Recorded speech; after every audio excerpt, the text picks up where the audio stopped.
Sir हमने साल भर कुछ भी नहीं पढ़ा, टेंगे टेंगे में पूरा साल व्यतीत कर दिया। सर कोई ऐसा कोई तरीका है क्या जो कि बचे हुए 40 से 45 दिन के अंदर अगर कर लिया जाए तो हम अच्छे स्कोर ला सकते हैं एग्जाम में? तो आंसर है यस। थर्राटे जैसे थर थर थर थर थर थर थर थर थर शरीर कांप रही है क्योंकि साल भर हमने अच्छे से पढ़ा ही नहीं। तो मेरे दोस्त, अब बचे हुए दिनों में आपको कैसे पढ़ाई करना है, अगर आपने साल भर पढ़ा नहीं है, कैसे हम अच्छे मार्क्स लाएं, उसके लिए आपकी छोटी सी वीडियो बहुत ही हेल्पफुल होने वाली है। तो वीडियो को इन तक जरूर देखना है। तो नमस्कार मेरे प्यारे दोस्तों, मैं नितेश निराला आप सभी का स्वागत करता हूं इस स्टेट के नंबर 1 एजुकेशनल प्लेटफॉर्म विद्याकुल पे। दोस्तों, आप जानते ही हो कि अब आपका एग्जाम करीब आ रहा है, बोर्ड एग्जाम 2025।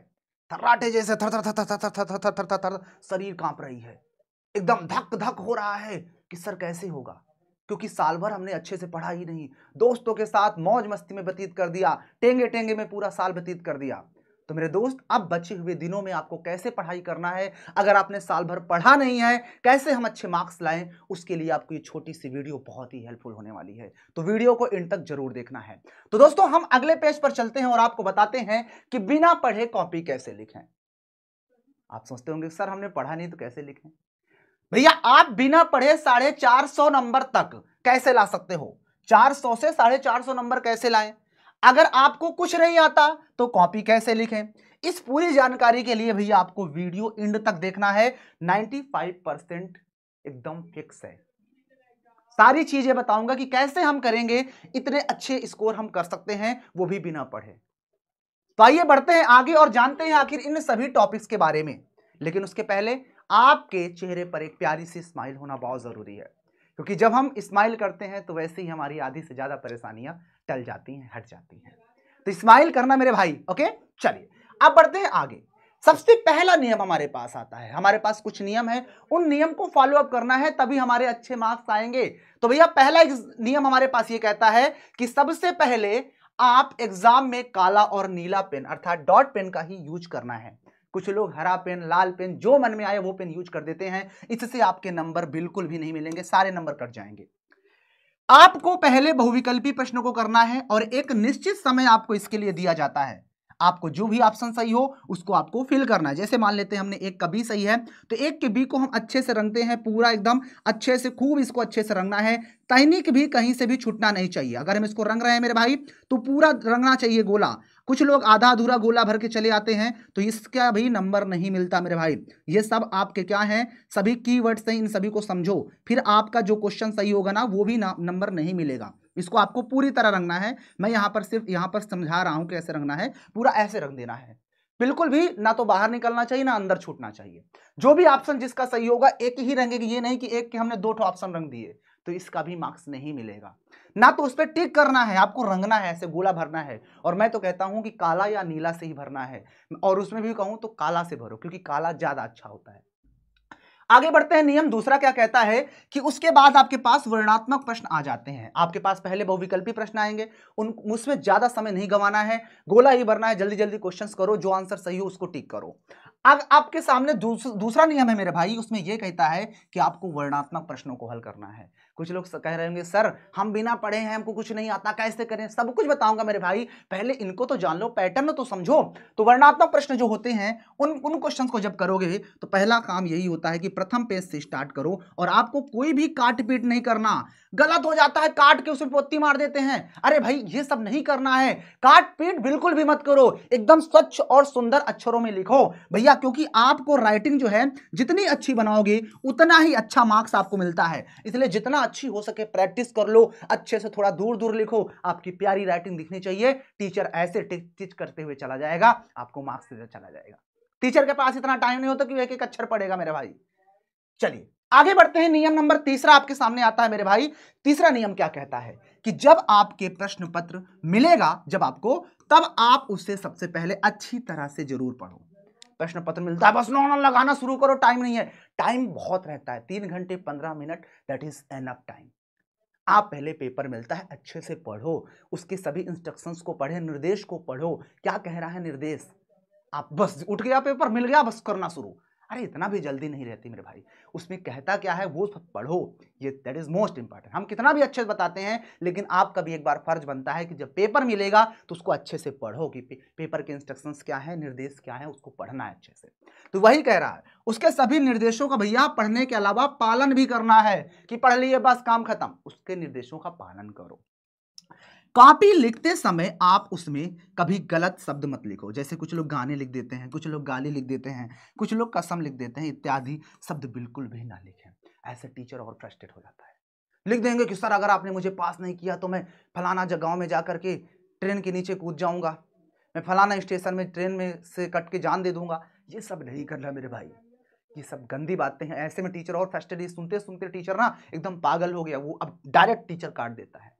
आपको जो क्वेश्चन करना है उससे रिलेटेड जितना आता है उतना लिखो, अलग से कुछ मत लिखो। आपसे अगर कोई क्वेश्चन पूछा गया है, आपसे विद्युत के बारे में पूछा गया है, आपसे कबीरदास के बारे में पूछा गया है, तो आप उसी के बारे में लिखोगे, ना कि रहीमदास के बारे में। ओके, चलो आगे बढ़ते हैं मेरे भाई। अगला नियम हमारे पास रहता है चौथा नियम, दैट इज मोस्ट इंपॉर्टेंट मेरे भाई। सभी प्रश्नों का जवाब देना है, कोई भी प्रश्न छोड़कर मत आना। आपको जो भी प्रश्न होता है उस प्रश्न का आंसर लिखो। अगर उसने वैद्युत धारा पूछा है, आपको वैद्युत धारा नहीं आता तो वैद्युत के बारे में लिखो। कुछ तो आता होगा ना, साल भर ऐसा तो है नहीं कि आपने कुछ नहीं पढ़ा होगा, कुछ तो पढ़ा होगा, स्कूल गए होंगे, कुछ ना कुछ तो आपको वहां से सीखने को मिला ही होगा। ना चाहते हुए भी दिमाग में कुछ ना कुछ चीजें अपने आप आ जाती हैं मेरे भाई, उनका यूज करना है। अगर आपको कोई प्रश्न आता है तो भैया पूरा लिख दो, और अगर नहीं आता तो आधा ही लिख के आओ, आधा ही लिख के आओ। ऐसा नहीं कि हमें कोई क्वेश्चन नहीं आ रहा, आधा आ रहा तो हम पूरा छोड़ के चले आए। मेरे भाई ऐसे में एक को नंबर नहीं मिलेगा, आधा ही लिख के आओ, आधे का मार्क्स मिलेगा। क्यों? क्योंकि भैया जो एग्जामिनर होता है ना, वो आपको स्टेप मार्किंग का नंबर देता है। जितने स्टेप सही होंगे उतना मार्क्स मिलेगा, ज्यादा स्टेप सही होगा तो ज्यादा मार्क्स, जितना सही होगा उतना नंबर देगा टीचर। तो ये घबराओ मत कि हम नहीं, आधा आ रहा है तो आधा भी नहीं करके आओगे, आधा आता है तो आधा करो, पूरा आता है तो पूरा करो। ओके, चलो आगे बढ़ते हैं। नियम नंबर अगला बढ़ने से पहले अब आपके सामने एक बहुत बड़ा सवाल खड़ा होता है कि सर ये तो हमको ठीक है, ये तो हो गया उनके लिए जो साल भर पढ़े हैं अच्छे से रगड़ के, अगर आपको कोई प्रश्न नहीं आता तो क्या करें? ये आपके माइंड का सबसे खतरनाक सवाल है।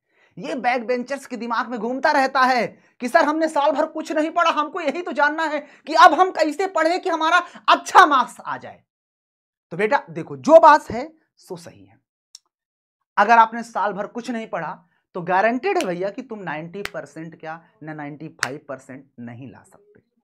95% वही लाता है जिसने साल भर रगड़ के मेहनत की है। लेकिन यह जरूर कहूंगा कि अगर तुमने साल भर कुछ नहीं पढ़ा तो आप मेरे इस बताए गए तरीके से आप बहुत अच्छे मार्क्स ला सकते हो। लाइक 70, 75, 80% तक आपके मार्क्स आ सकते हैं बहुत बढ़िया से। तो आइए बढ़ते हैं मेरे भाई।